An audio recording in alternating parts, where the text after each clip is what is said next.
The next level, the next level, the next level, the next level with Keith.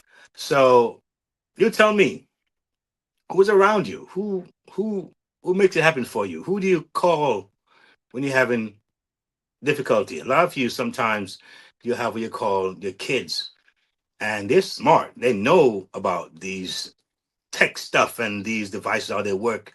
And you have mom and dad or big sis, big brother saying, "Hey, help me with this, help me with that.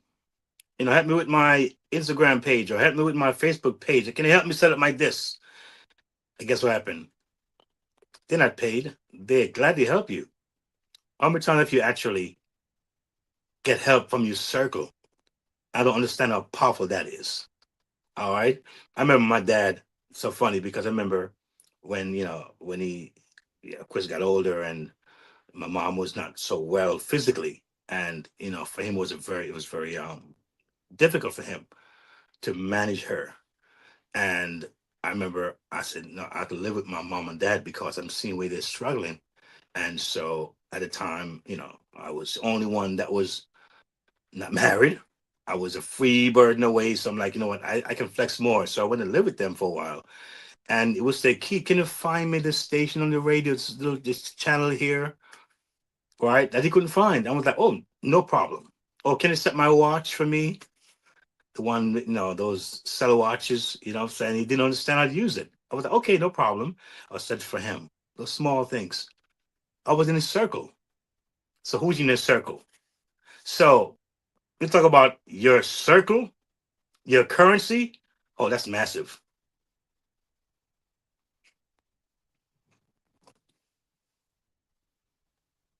Yep, your circle.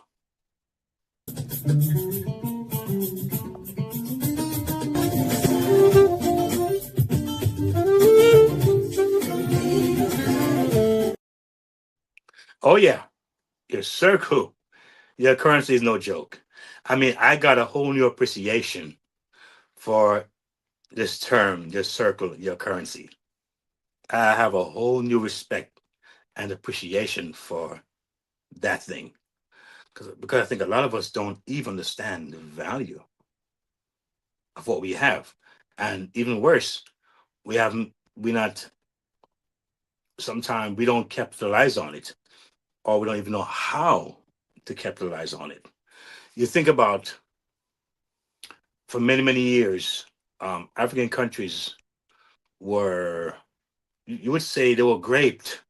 That was graped. I don't want to use the all word, but they were graped by other countries, and countries who came in and took away their raw materials, their gold, their silver, their metal, their iron.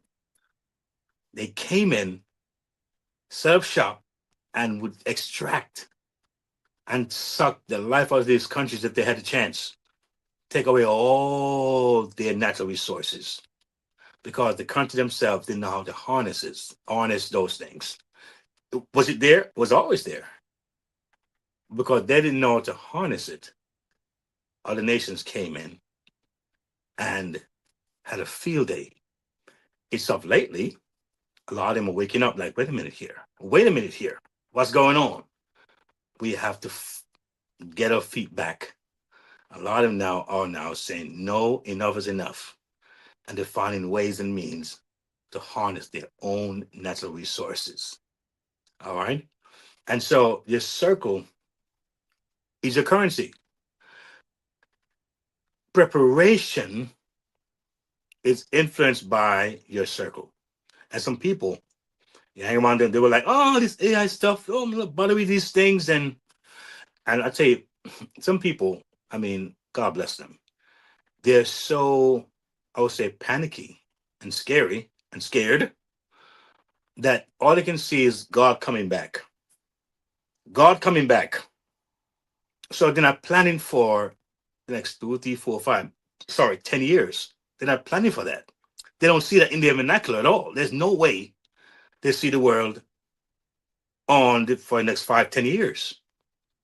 They see it's going to end. There's no way. See, I grew up in church, and I hold many of my foundational truths, many of my foundational ideals, beliefs, is rooted in the Bible. It says a whole lot of things. And one thing he tells me to do is to occupy until he comes. Occupy until he comes. It means to stay busy, stay active. We're made to have dominion. All right. So a lot of folks, they're retreating from engagement, whether it's political engagement, whether it's community engagement, whether it's educational engagement. And so they're retreating to a point of just waiting for this sky to open and God come back. I'm not saying they're incorrect for believing that, or they're not nice for believing that. But the point is that what if it doesn't come back in 10 years or 20 years?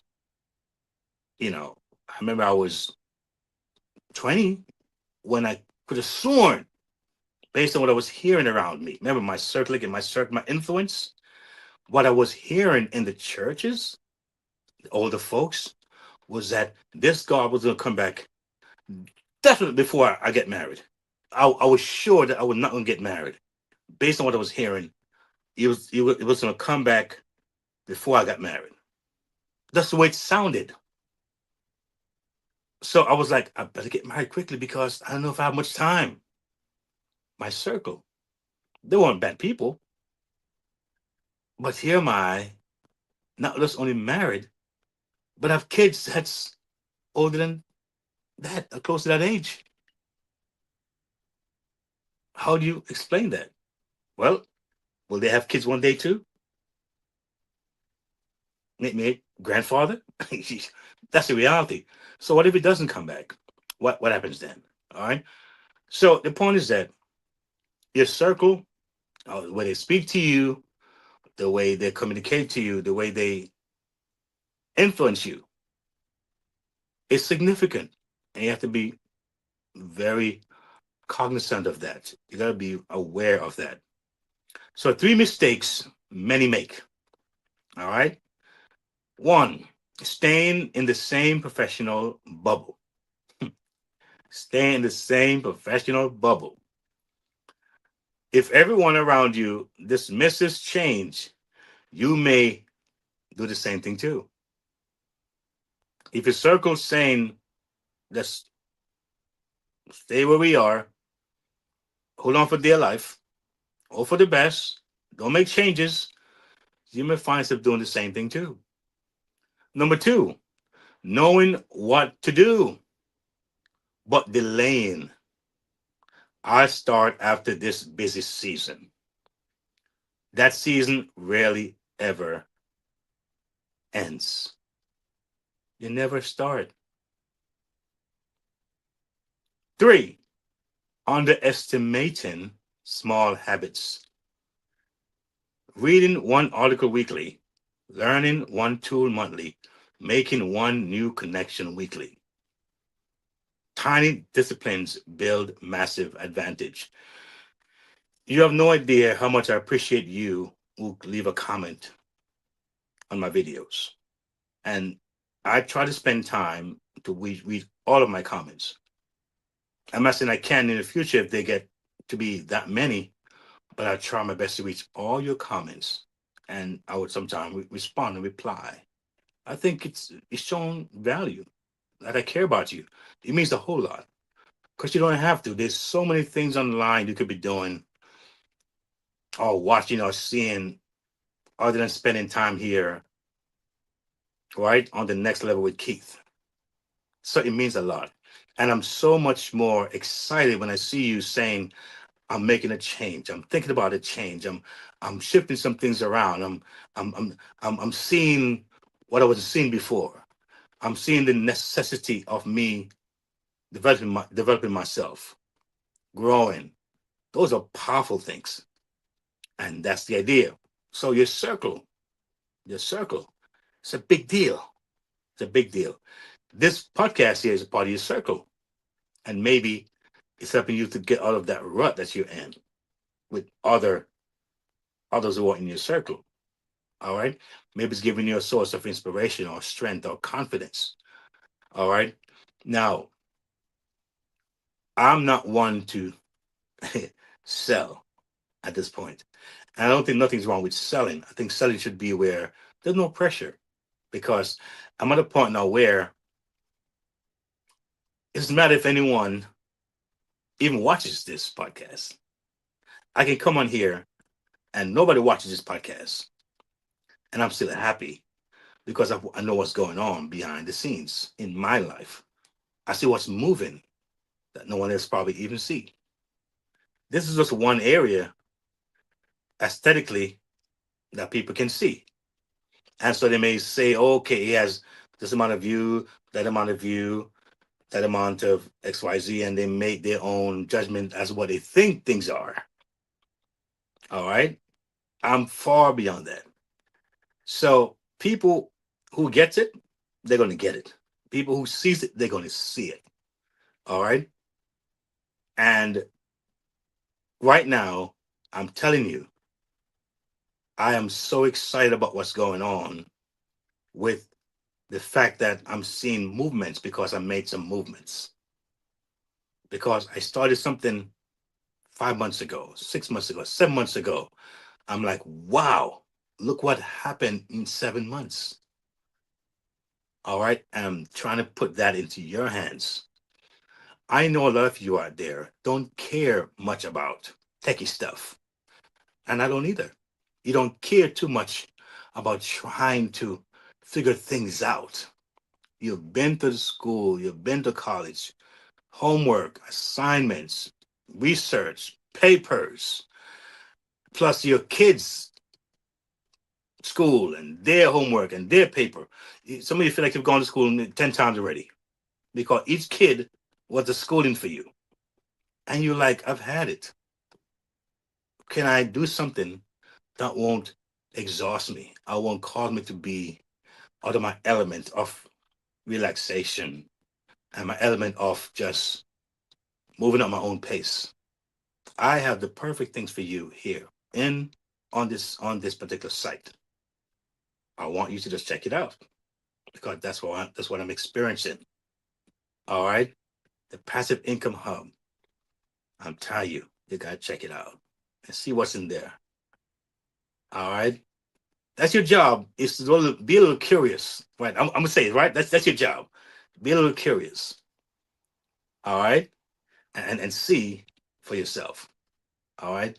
I mean, I tell you, you see, I wrote a book, and you know that was tedious. It really wasn't easy. I'm talking much easier than that. Far easier than me trying to write a book. All right. Now, I must give you some reality. There are people today who are writing books with AI within minutes. A new book, a new program, a new workbook. I mean, a new ebook within seconds, done. I'm talking about I wrote it with a pencil and pen. I didn't use AI to write the book. That was hard. I wouldn't say hard. I mean, it took something out of me. I had to be disciplined enough, all right, to go through the process. And I think I wrote it like 2 or 3 times, all right? The reality is that, folks, the reality is that I'm talking easy ABC stuff here. That's where I'm pointing you. And as I get older, I want it to be easier. If I wear shoes, I want it to be more comfortable. All right. It's just the way it is. All right. I think we share the same. I think you can identify with me that you want the same kind of approach. I'm not trying to burn yourself out, burn the midnight oil at 40, 50, 60. You don't have to because of what the world is presenting to us. It's up to us to not be afraid and step into it. And we see how we can actually become successful.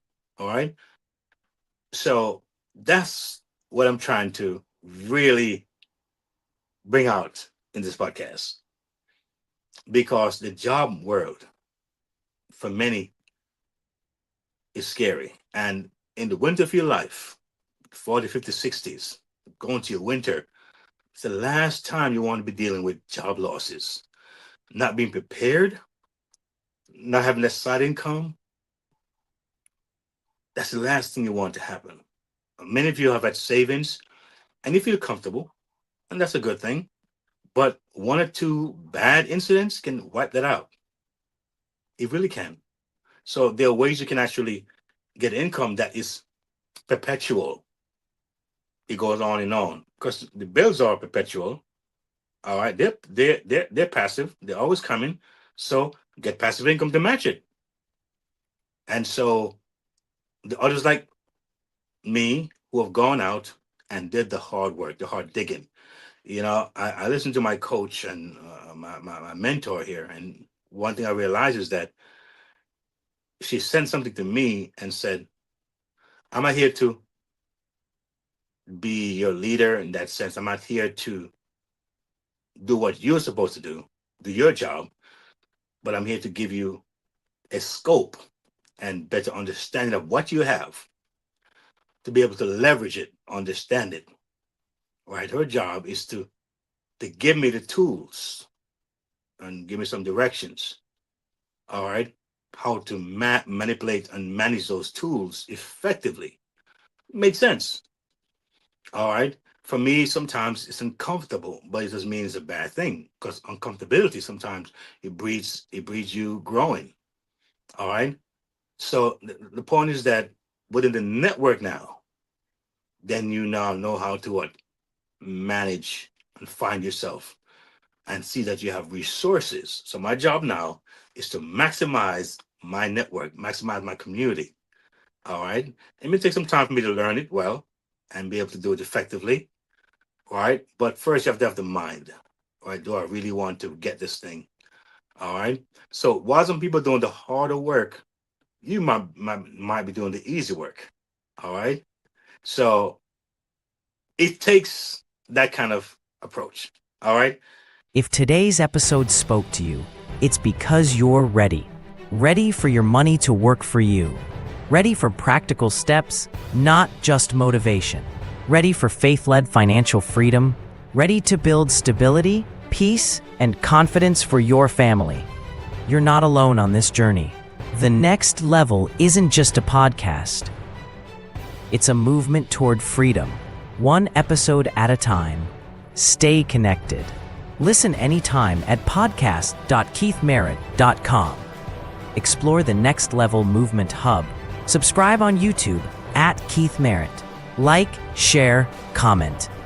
Your engagement helps this message reach more families. Take your next step. Visit keithmerritt.com/impact/the next level. Subscribe for the latest blog from the Freedom Resource Hub and join the Next Level Resource Network. Choose the hub that fits your journey. Music and speaking, family protection, digital learning, passive income, or Keith's book and reading hub. Press play. Take action. Your next level is calling.